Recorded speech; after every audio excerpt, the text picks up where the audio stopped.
बाबा परमहंस की, हो बाबा परमहंस की महिमा बड़ी महान है भैया। बाबा परमहंस की महिमा बड़ी महान है भैया, बड़ी महान है भैया, बड़ी महान है भैया, बड़ी महान है भैया, बड़ी महान है भैया। घाचा बरियाडी है, हो घाचा बरियाडी है में इनका स्थान है भैया। बाबा परमहंस की महिमा बड़ी महान है भैया।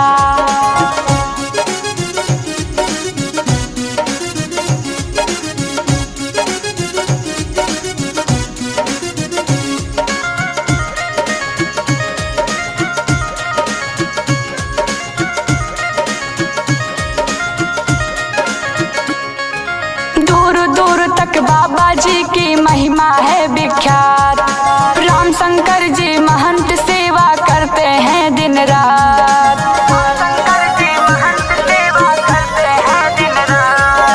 मंगलवार और शनिवार को मेला लगता खास, पूरी करते हमरे बाबा भक्तों की अरदास। दर्शन करने से पूरा होता अरमान है भैया, दर्शन करने से पूरा होता अरमान है भैया। बाबा परमहंस की, हो बाबा परमहंस की महिमा बड़ी महान है भैया, हो बाबा परमहंस की महिमा बड़ी महान है भैया।